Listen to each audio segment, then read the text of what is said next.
if anything I put out, if you have a question about something I'm putting out, or, if I mention something and you don't remember it, Mohasi's my name. I'm like the only Mohasi in the music business anywhere right now. And pretty easy to find, and if you write me, I'm more than happy to send you what I've got. So, I've done this a few times in the past, and I'm going to try to kind of not get bogged down talking about my bio, because I'm old, and while it's not really illustrious, it is long. I teach here in San Antonio. I teach middle school band, just a few blocks from here down on the other side of Highway 90, and I'm retired from Army bands. I play the Army bands. This year's state improv, I don't know if you've had an opportunity to look at it.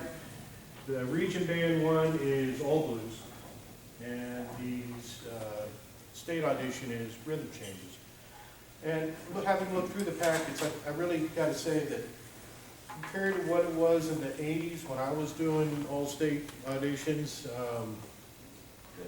it's come a long ways. The packets give your students a ton of really cool stuff to look at.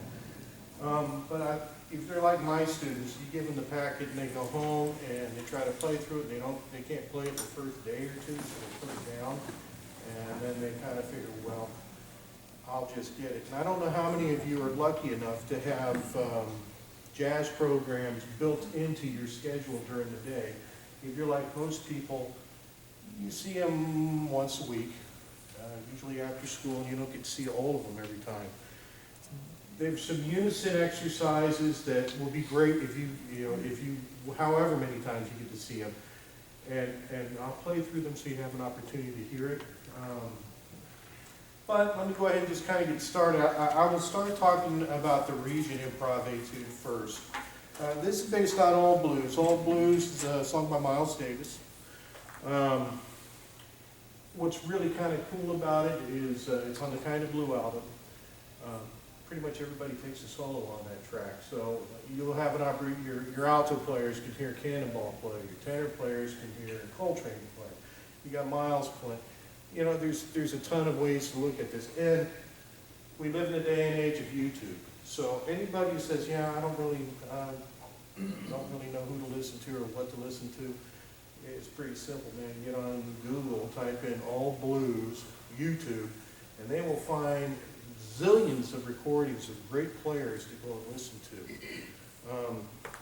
So having said that, I'll just begin by talking about the G blues exercises. So they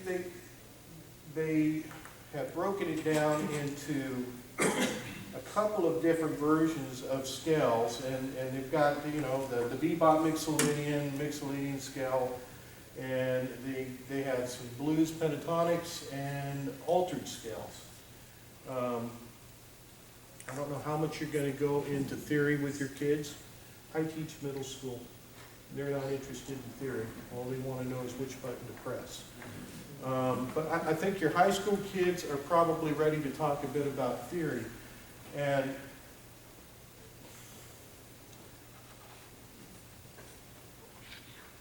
I grew up at the tail end. Coltrane was already dead when I was starting to play, but he was only barely dead when I was starting to play. And Brecker was the big guy that was coming along. So my background is a lot more in they were contemporary players. I think probably most of your saxophone players are listening to Chris Potter now and Joshua Redman and some of those guys. So when I started talking about how I would approach some of these altered scale things, I'm talking super Locrian scales and things of that nature, and some of you are going, super Locrian, what's that? Now, you don't have to do that, you can stick with some Locrian scales. And let me just play a little bit of these exercises for you. So these are the G blues scale exercises. And I think the way to go about getting the kids going on it is send them home with this first. Have them go home and listen to All Blues, and have them go ahead and start working on these exercises on their own. And you can play a little bit here. I'm playing. Okay, so this is the scale exercise that they've got here.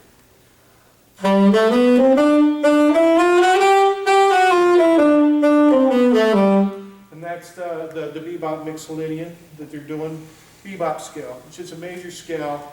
It's got the dominant 7 on top, and then you stick the major 7.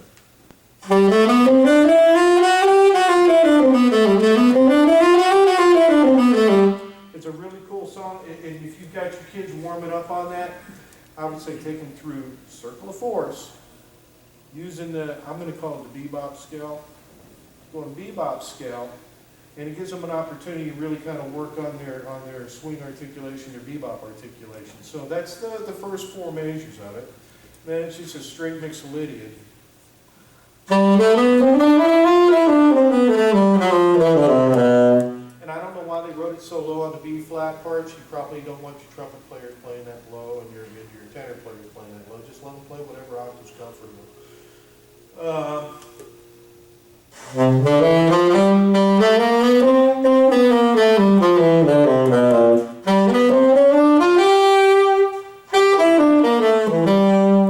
So that gets you your blues pentatonics there. And then it gets into these altered scales. I wouldn't let them get too hung up on the altered scales.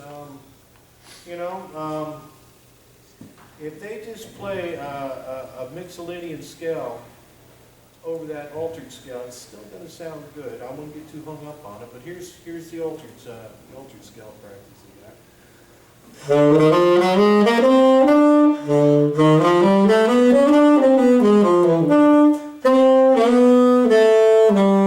I would send them home, just let them practice it a little bit on their own. And then when you bring them back in, stick on the track and let them play with the track. So here's the back of the track. This is playing that exercise.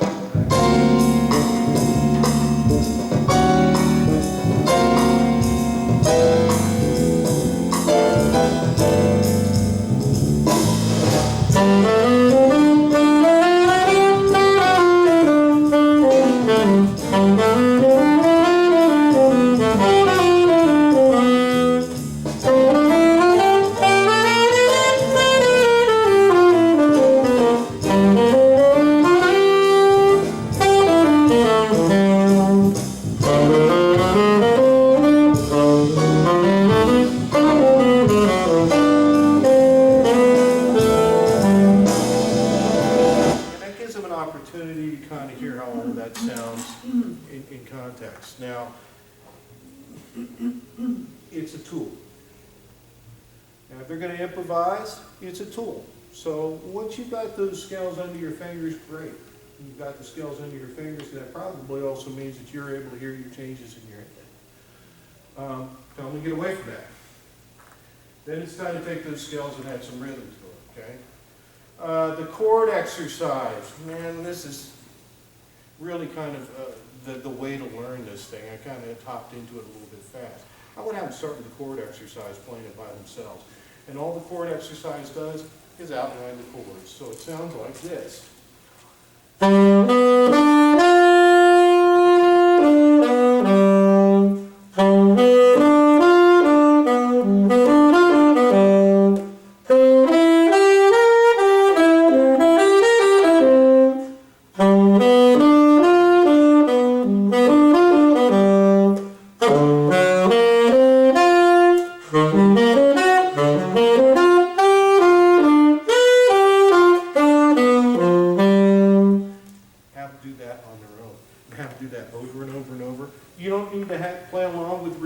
It's great to play along with the recording, but the whole point of that exercise is get that in your ear so you've got it in your ear.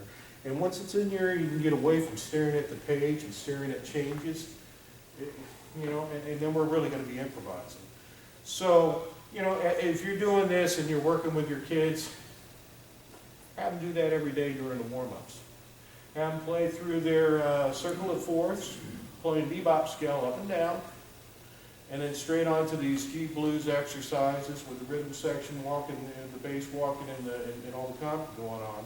And pretty soon they're going to have that. They're going to walk away, they're going to hear it in their heads, they're going to be just fine. The other exercises they've got some guide tone exercises. Guide tones are thirds and sevenths. And this is where the high school players, if you're talking to your kids about any kind of theory, any of the theory behind it, help them identify where the 3s and the 7s are, and help them connect the notes, because if they're aiming for 3s and 7s, we're going to get some pretty nice, even flowing melodic lines. So guide tone exercise. This one I would probably play. I'll play along with the backing track.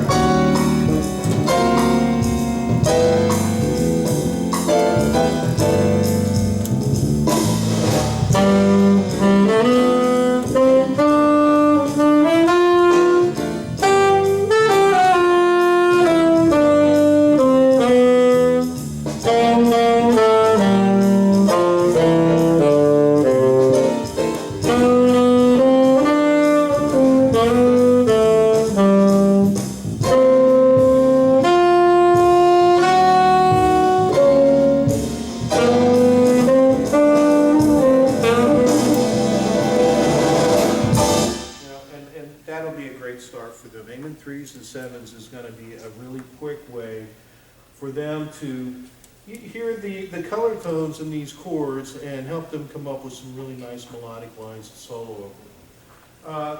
It's got some universal scales here, blues, pentatonic, and tonic blues, blues scale, and some blues scale exercises. Guys, I will leave that for you to work on. I don't want to try not to get too far behind. I want to get a little bit caught up on this, but it's all there. And the one thing I would kind of warn you, or have you warn your kids, you know, it seems like, especially saxophone players, we learn our blues scale very quickly, and then we want to try to fit the blues skill on everything. And you know, yeah, we are playing the blues on this, but it's okay to play the major third once in a while, and you try not to get too hung up on that. Try to get away from that and try to use all of the tools that they've been given here. And I think the biggest thing is encourage them. No matter what's happening the first few times you're blown over that, is try not to be too judgmental, and just encourage them to keep doing it. Keep doing it. You know, nobody gets it right the first time ever. And they're probably going to be so mortified and scared that whatever they're playing, it may sound fantastic. They're going to be their own worst judges. And if you can kind of get them to step away from that, maybe record them, but don't let them listen to it right away. Make them wait a few days so that some of the things that they were so stuck on and worrying about, they come back and they listen to it, and it doesn't sound so bad. I mean, the biggest trick is, what we're trying to get them to do is to truly improvise. Now, I'm going to put this out there. I'm a former U.S. Army band first sergeant and a saxophone instructor at the Armed Forces School of Music. We used to pay those guys a whole lot of money to be commercial players, and not every kid who came through was. But that didn't mean that we weren't going to stick them out on a gig somewhere and say, go. And nobody likes to get a phone call from a general saying, hey, what was that guy you sent me? So you still got band in the box. You can always plug in these changes and tell it, generate a solo. And you can tell it, I want a solo in the style of Coltrane. You got a guitar player. I want a solo in the style of Pat Metheny. And Band in the Box does a pretty good job. But that's not improvising. It's not going to be improvising. And you know, this is where we're trying to get them to go. We want them to improvise. Okay? So I would say go the hard route and insist that they're improvising and that they're getting away from staring at something they've written out. Now, you can find a ton of transcriptions on YouTube. That's great. It's a great start. Find a player that you absolutely love and adore. And the best trick is transcribe it yourself, but you know, middle school kids aren't going to do that. Give them a transcription and let them learn it. But the big trick is memorize it and remember, and get every inflection that player's doing, because it's not about the notes, and it's not about the rhythms, it's about the individual inflections the player's doing that makes it magical, or, just blowing through changes that day. I'll play a little bit of this tune. For the audition, you get two tracks. You get the extended tracks, so you can have that running, and have the kids playing and passing solos. But for the actual audition, it's only going to be 2 choruses. So it's got an 8-bar intro and then 2 choruses. All one.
I tried to stick some blues pentatonics in there, and I tried to make sure I played my mixolydians and some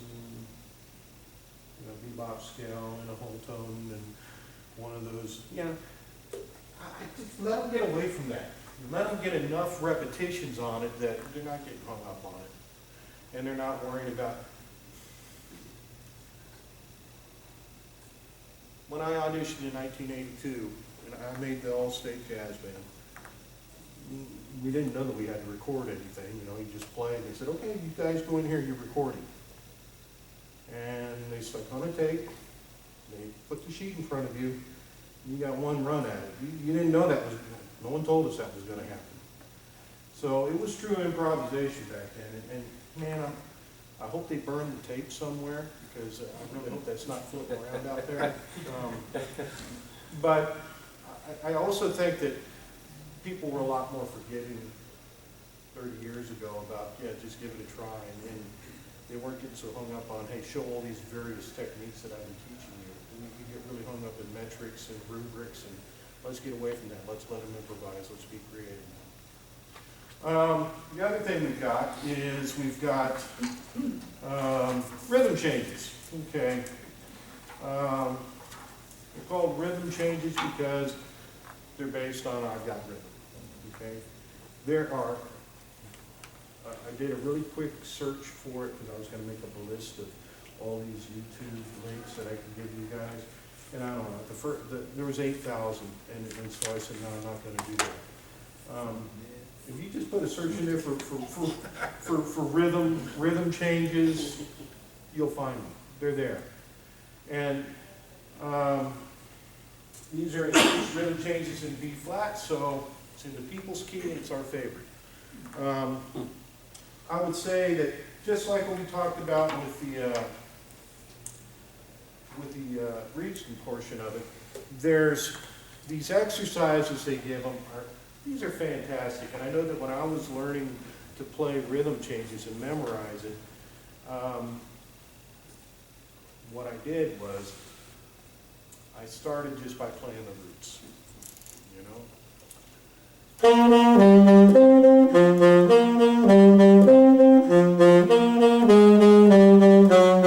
I just did that. I did that so I could hear what the bass was doing. The next thing I did was I went thirds and sevenths. But this is going by pretty quick, so really it was more roots and thirds, I did that, so I could hear. This rhythm changes exercises that they've got here, these are fantastic, and they're difficult.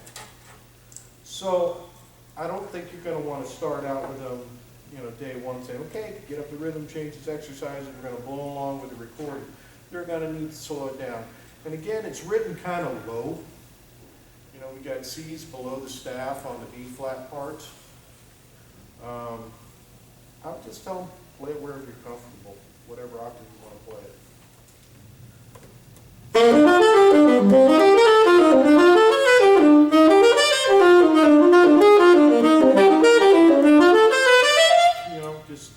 It's tough. They're not going to want to go that fast. Go slow with it. Take it slow.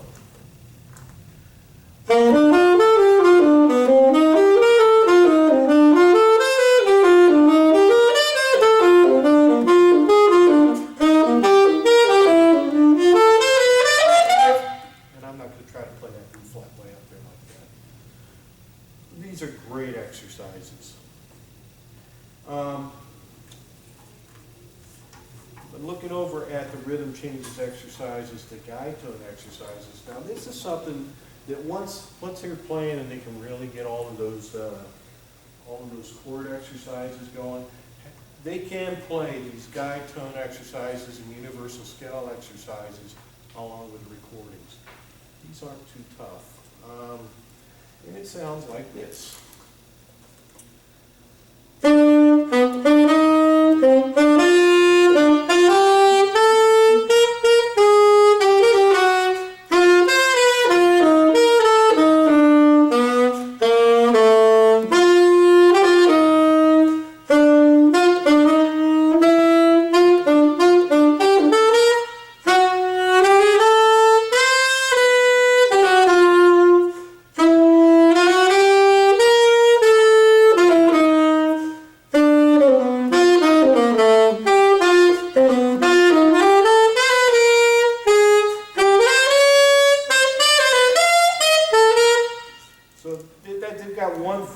Of things that they can play along with. And then they've got the universal scale exercises, and they've got some major pentatonic things, and then they have some blues ideas, which is kind of cool.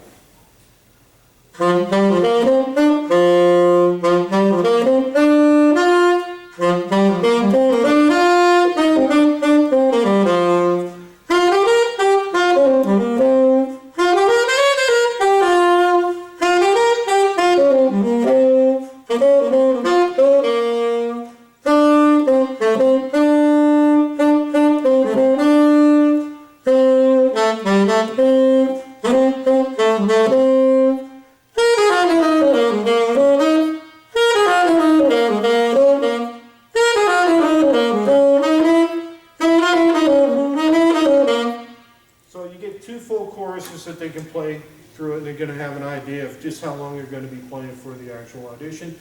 And at the end, it's got a 2-bar tag. It's got that salt peanuts tag on it. Just teach them that too, so that why not? So I guess the way to go on that is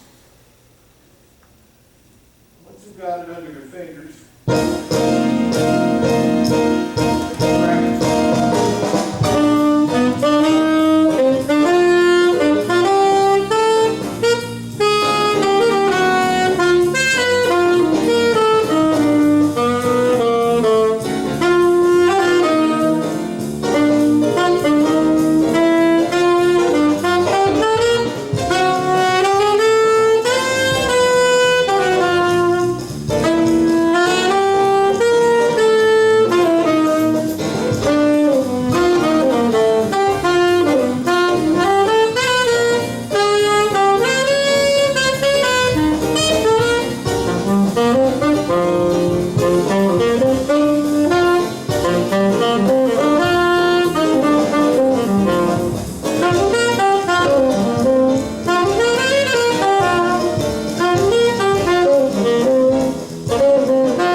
I really think that's kind of the way to go on it, and I think a lot of them are gonna probably, they're gonna start learning their etudes right away, because those are tough. And they're gonna kind of look at this and go, well, this doesn't look as hard. And it's gotta go hand in hand. I mean, let them, they're gonna learn their etudes. And there's, I already looked, there's already a ton of videos out there with people playing the etudes for this year. Get them going on the bulletin these changes as well, just as soon as possible. And encourage them not to get stuck trying to memorize riffs and just play. So the A sections, it's an AABA section, right? The bridge is the only part that they're really gonna have to go, oh, we've got to remember some changes there. If they play all in B flat over the A sections, they're gonna be okay. Just watch the bridge. And if you got them practicing scales, if they're doing their scale circle of fours, they're already seeing that stuff. So it should be good. I'll play, I'll go ahead and play one time through. Take some questions real quick.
So there it is.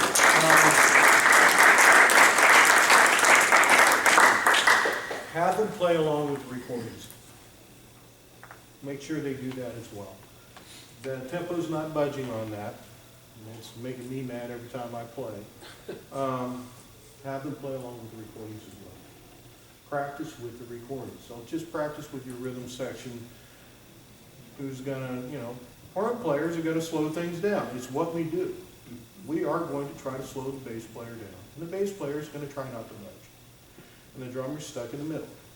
So there it is. Have them play with these recordings. Okay?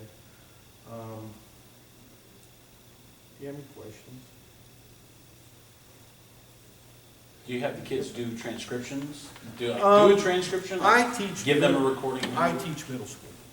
My kids are not going to do transcriptions. Right. Now, my son, yeah, I make him do transcriptions. And at first, he didn't really know who to go to. You know, he heard me listening to Michael Brecker. I said, you're not going to start out trying to transcribe Brecker, so right.